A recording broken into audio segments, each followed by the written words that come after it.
Hello, Michigan! Go Blue! Man, that's a good-looking crowd. Just happy to be out of class. I'm sure that's not true. I'm sure these are all outstanding students. Good to see you. First of all, give Mira a big round of applause for the great introduction.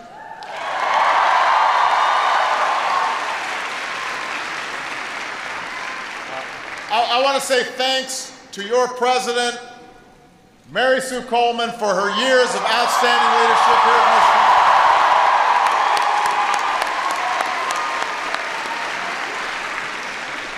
We've got a few other Michigan leaders who are here today. We got Congressman John Conyers. We've got Congressman Gary Peters. We've got your mayor, John Hefchi. Former Congressman Mark Schauer.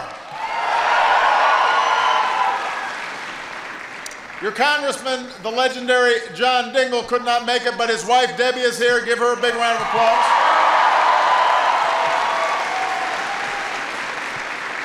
Now, most importantly, I know to all of you, we've got some Wolverines in the house here.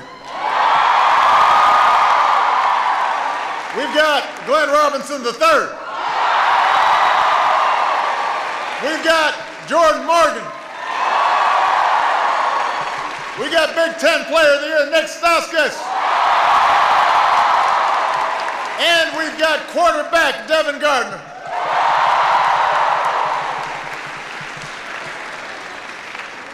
These guys were outstanding this year. Give them a bigger round of applause than that.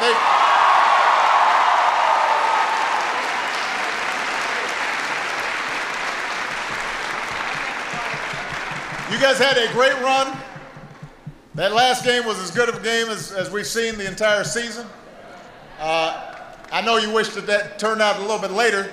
If you'd had 5 more seconds, it would have been helpful. But I want to congratulate the coach, Coach Beilein, and the team for a great season. And, you know, I understand that Jordan wanted me to talk about my bracket. My bracket's a mess. I've learned my lesson. I will not pick against the Wolverines. Not gonna happen. This is the problem with doing these brackets. People just trash talk you nonstop. It's terrible. And, you know, I think it's worth mentioning. I want to congratulate Jordan for playing more games in Michigan than any other player in history, not only earning an undergraduate degree in engineering, pursuing a graduate degree in engineering as well. That's the kind of student athlete we're talking about, so proud of him. Proud of him. Now, do some of you guys have chairs? Because if you got chairs, feel free to sit down. But if you don't sit down, because I don't want you getting hurt. Before I came here today, I stopped at Zingerman's, which is the right thing to do when you're in Ann Arbor. I stopped for 2 reasons. The first is the Reuben is killer. So I ordered like the small, and it didn't look that small. So I gave half to Valerie Jarrett, who's traveling with us, and then after I finished the half, I wanted the half back, but it was too it was too late. All she had left was the pickle. So I took the pickle. But so one of the reasons I went was because sandwiches are outstanding. The second reason, though, is Zingerman's is a business that treats its workers well and rewards honest work with honest wages. And That's worth celebrating. And that's what I'm here to talk about today. How do we rebuild an economy that creates jobs and opportunities for every American? And I want to focus on something a lot of people in Michigan are working very hard to accomplish right now, and that is raising the minimum wage to help more folks get ahead.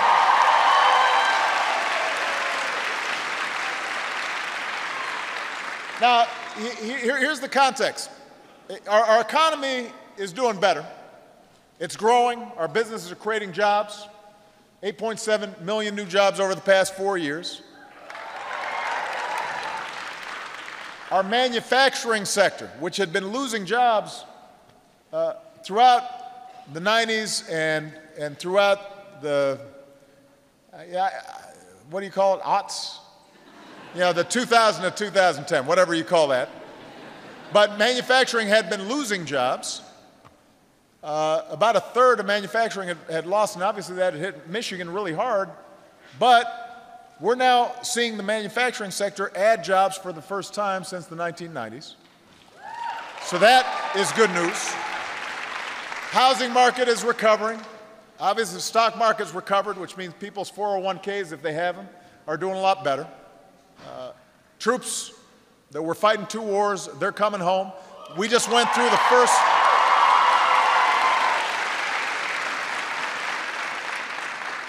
We just went through the first month since 2003 where no U.S. soldier was killed in either Afghanistan or Iraq.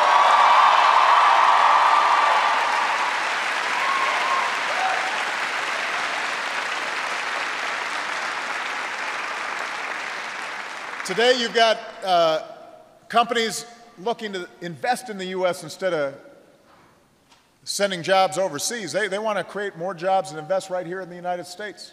We're more competitive, we're more productive. Oh, and by the way, 7.1 million Americans have now signed up for coverage through the Affordable Care Act, otherwise known as Obamacare.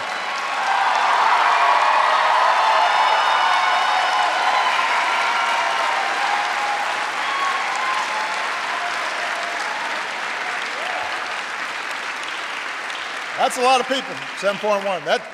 That's enough to fill up the big house 65 times. And by the way, that doesn't count the more than 3 million young people who have been able to stay on their parents' plans. So so we have seniors here who graduate and then it may take a couple months to find a job, or you're doing an internship or something that does not provide health care. You're going to be covered until you get that job that actually provides health insurance. So it provides you the kind of protection you need. So that's the good news. We fought back from the worst economic crisis in our lifetimes. We've laid the foundation for America's future growth. But here's the problem.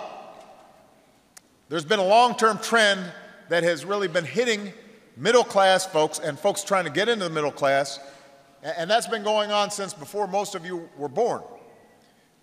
The economy increasingly has folks at the top doing really well, but then middle-class families, people who are struggling to get into the middle class, they're working harder, but their wages, their incomes aren't going up. And you know, we're a better country than that. In America, we do not believe in opportunity just for the few. We believe that everybody should have a chance at success. Everybody.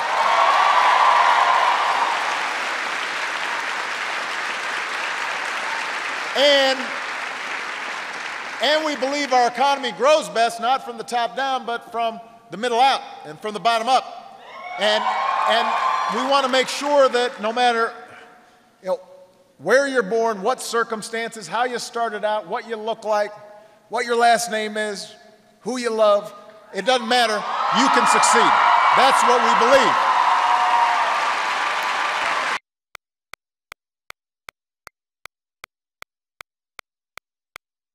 Strength of our work ethic and the scope of our dreams and our willingness to take responsibility for ourselves but also for others. That's the promise that this country is built on. And for the sake of your generation, we got to make sure that that continues to be the case. That we project out into the future. So I had a State of the Union a while back, and I laid out a 4-part opportunity agenda to make sure everybody has a shot. And that starts with something I know graduating seniors are thinking about: more good jobs, paying good wages, jobs in high tech and manufacturing and energy and innovation. And there are things we can do to create jobs. Rebuilding our infrastructure in this country, investing in R&D, closing wasteful loopholes that don't create jobs, so we're providing tax breaks to companies that are creating jobs right here in the United States. Those are things we can do right now. Opportunity means training more Americans for the skills needed to fill those jobs. We've got to make sure everybody's ready with the skills they need. Not everybody's going to be lucky enough to be a Wolverine and graduate from Michigan, but everybody can get a good, solid base so that they can have a job and a career.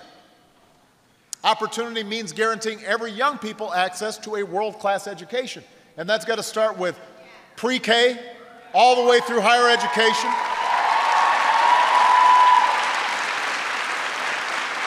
And it means making college more affordable.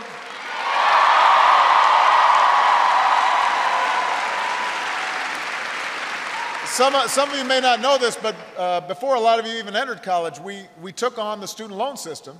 It was giving billions of taxpayer dollars to big banks to serve as middlemen in the student loan process. We said, why do we need the banks? We cut them out.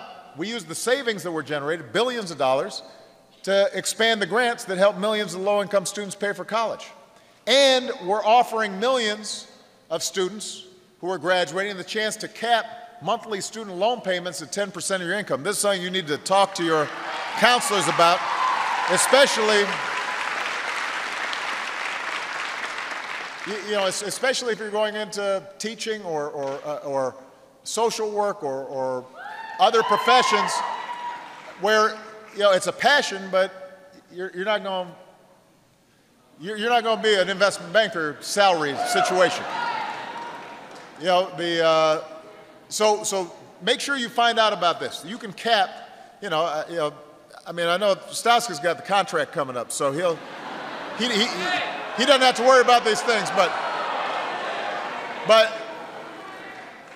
I'm saying later. I'm not telling him to leave. I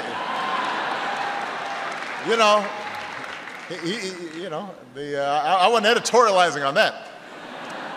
My point is, we've got to make sure that everybody can afford to do things that may not pay huge sums of money, but are really valuable to society. And the good news is more young people are earning college degrees than ever before. But we've still got to do more work to rein in tuition costs. I've talked to your president about this. And we've got to help more students who are trapped by student loan debt. Because this country cannot afford striving young people to be priced out of a higher education. Everybody's got to be able to afford it.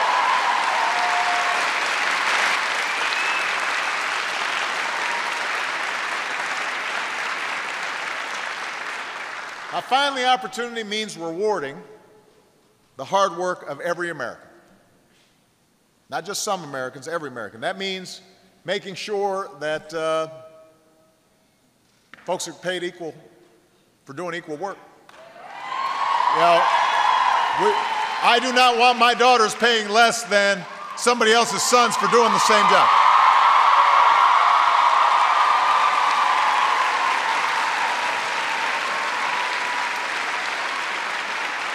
It means making sure that there are decent benefits, and at minimum that every American has access to quality, affordable health insurance.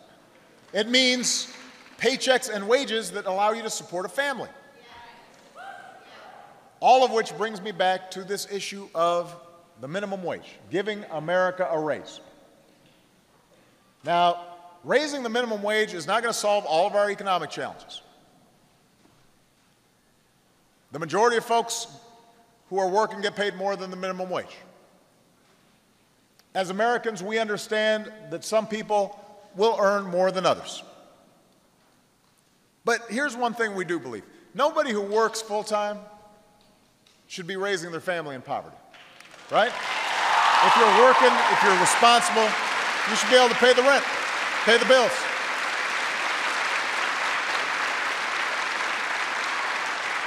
But that's what's happening right now. All across the country, you can work full-time on the minimum wage and still be in poverty. And that's why in the years since I first asked Congress to raise the minimum wage, we've seen 6 states on their own pass laws to raise their minimum wage. Last week, Connecticut became the first state in the country to raise its minimum wage to $10.10 an hour. Congratulations, Connecticut.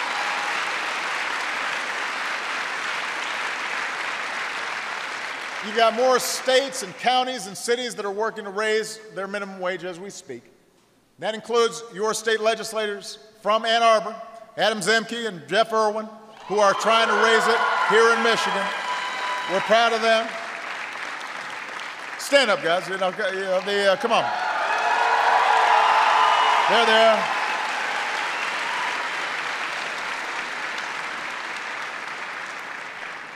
See, I used to be in the state legislature, so I was kind of partial to. But raising wages is not just a job for organizers. It's not just a job for elected officials. It's also a job for business. You know, it was here in Michigan 100 years ago that Henry Ford announced he was doubling his workers' wages.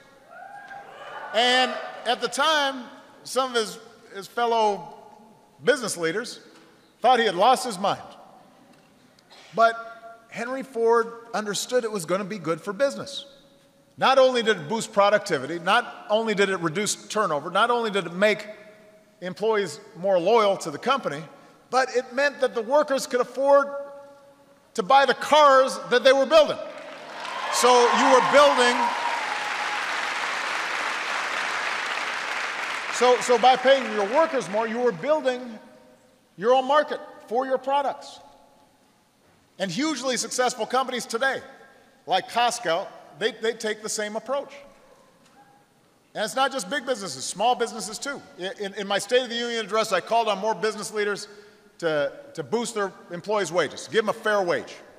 And since then, you've seen businesses across the country, small ones like an ice cream parlor in Florida, to a marketing agency in Georgia, to a pizzeria in St. Louis. They've all said, you know what, this is the right thing to do. Recently, the Gap decided to raise its base wages, and that benefited about 65,000 workers in the United States. And it led me to go shopping at Gap. Some of you may have seen the very attractive sweaters that I purchased for my daughters. They have not worn them yet, so if they're listening, make me feel good. Just wear it one time.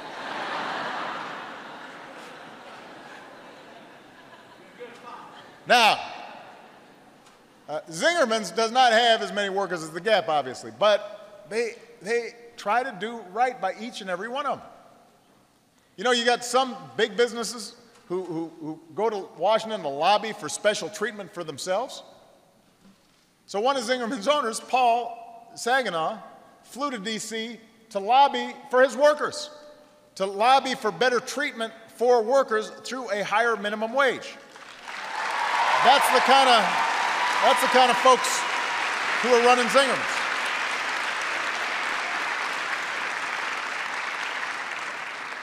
Then afterwards, he held a sandwich summit here in Ann Arbor to help build support for Michigan's minimum wage going up.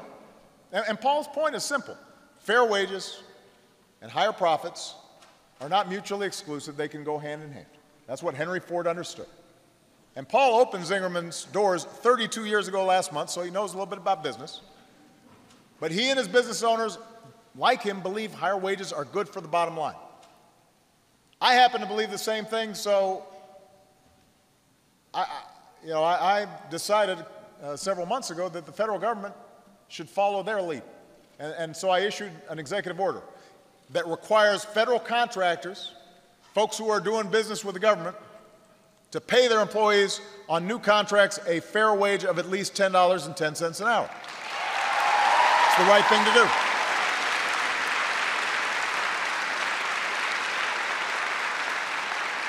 And I'm determined to do my part to lift wages, improve take-home pay any way I can. My attitude is if you cook our troops' meals, you wash their dishes, your country should pay you a living wage. Now, here's the challenge. What Zingerman's can do on its own, what even I can do as the head of the executive branch of the federal government, that doesn't reach everybody.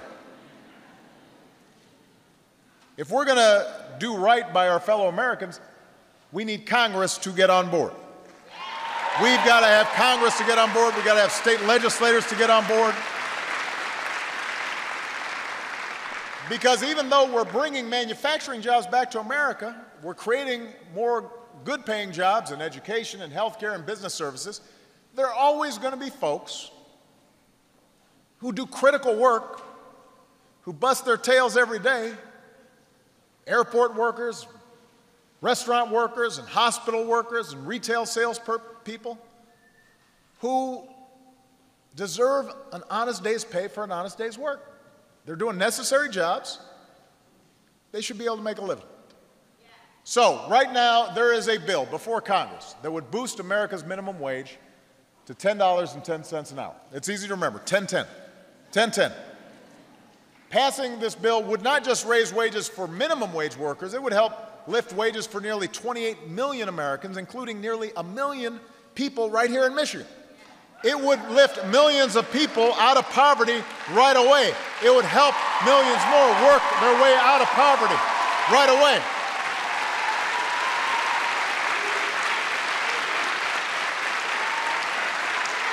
You know, it wouldn't require any new taxes, doesn't require new spending, doesn't require new bureaucracy.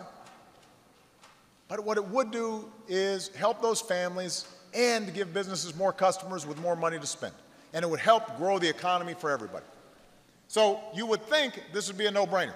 Politically, you'd think that folks would be rushing to do this. Nearly 3 in 4 Americans support raising the minimum wage. Nearly 3 in 4. Here's the problem. Republicans in Congress, not Republicans out in America, because some of them get paid the minimum wage, so they want to see a raise. Republicans in Congress don't want to vote to raise it at all. In fact, some want to just scrap the minimum wage. One House Republican said, it's outlived its usefulness. No, that's what he said. Others said, no, don't boo, organize. So that's what you need to do. Because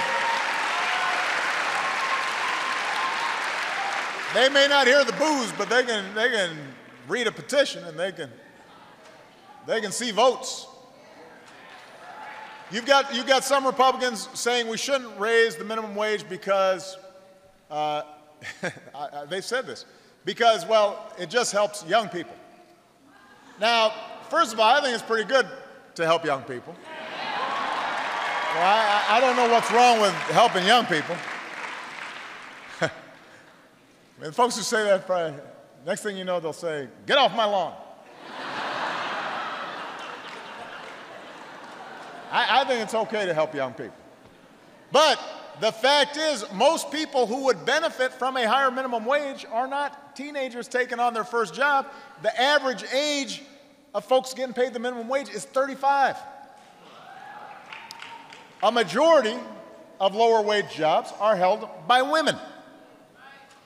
Many of them work full-time, often to support a family. And by the way, what's wrong with helping young people get ahead? You know, Mira puts herself through college on a base wage of less than $3 an hour because she's working in a restaurant. She works hard.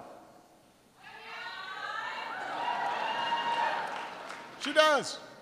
So we should be making it easier for your generation to gain a foothold on the ladder of opportunity. We shouldn't be making it harder.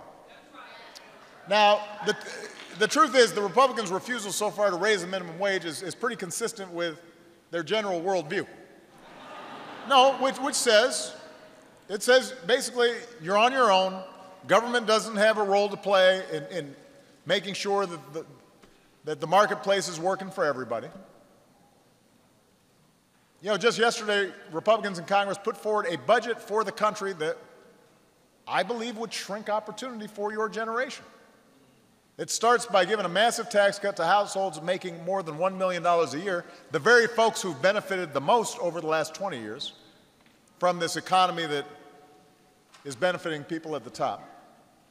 Then, so they don't blow a hole in the deficit, they'd have to raise taxes on middle-class families with kids. Then they'd force deep cuts to the investments that help our economy grow, like research and clean energy, and investments in middle-class families like education and job training. And when they put these budgets together, usually they don't tell you exactly what they'd cut because they know you wouldn't like it. So, you have to kind of do the math. But compared to my budget, if they cut everything evenly in the amounts that they're talking about, within a few years, about 170,000 kids would get cut from early childhood education. About 200,000 new moms and children would get cut off from the programs that help them to get healthy food. Funding for 21,000 special education teachers would be cut off. And if they wanted to make smaller cuts in any one of these areas, they'd have to make bigger cuts in others. It even cuts Pell Grants, which makes it harder for students to pay for a college education. And now, to give them credit, they do have one original idea, which is to repeal Obamacare. Because they haven't tried that 50 times. So,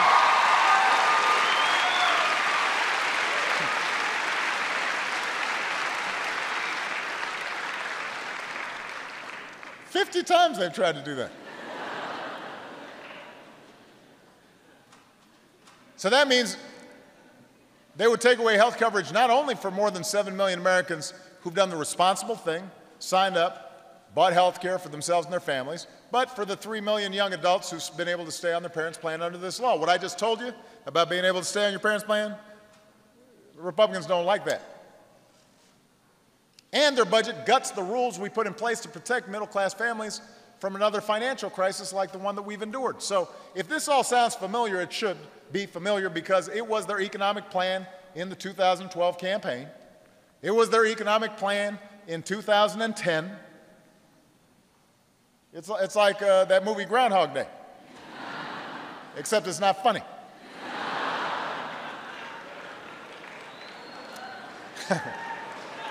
If they tried,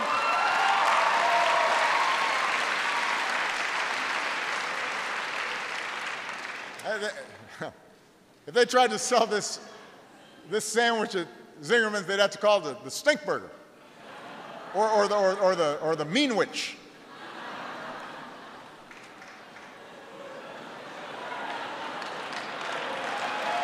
You know, look, here's the truth. They're not necessarily cold-hearted. They just sincerely believe that if we give more tax breaks to a fortunate few and we invest less in the middle class and we reduce or eliminate the safety net for the poor and the sick and we cut food stamps and we cut Medicaid and we let banks and polluters and credit card companies and insurers do only what's best for their bottom line without the responsibility to the rest of us, then somehow the economy will boom and jobs and prosperity will trickle down to everybody. And when I say it that way, I know it sounds like I'm exaggerating, except I'm not. This is their theory. They're pretty unabashed about it. And it's not a new theory. They've held it for decades, through good times and bad. They were making the same argument against FDR when he was setting up Social Security. And look, it does create opportunity for a handful of people who are already doing really, really well. But we believe in opportunity for everybody. More good jobs for everybody. More workers to fill those jobs. A world-class education for everybody. Hard work that pays off with wages you can live on, and savings you can retire on, and health care you can count on. That's what opportunity for all means.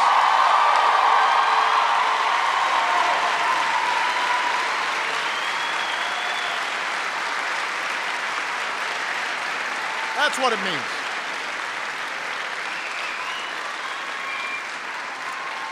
Now, next week, members of Congress have a fresh chance to show which side they're on.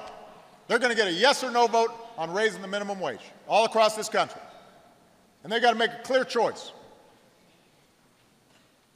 Talk the talk about valuing hardworking families, or walk the walk and actually value hardworking families. You got a choice. You can give America the shaft, or you can give it a raise. Here in Michigan, your senators, Carl Levin and Debbie Stabenow, your representatives, John Dingell and John Conyers and Gary Peters, they are already on board. But every American deserves to know where their elected representative stands on this choice. So those of you, if you're going back home for spring break or something, or did that already happen, spring break? I'm sorry. Everybody's all, yeah. Well, I hope you had a good time. But if you have the chance to talk to a congressman who's not supporting it, you need to ask him, do you support raising the minimum wage to $10 an hour? And if they say yes, then you should say thank you. Because elected officials do not hear that very often. When they do the right thing, you should reward them. You're welcome. Thank you. Thank you.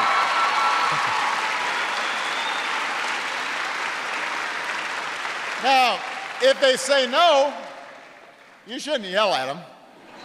Be polite. Ask them why not. Ask them to reconsider. Tell them to join the rest of the country.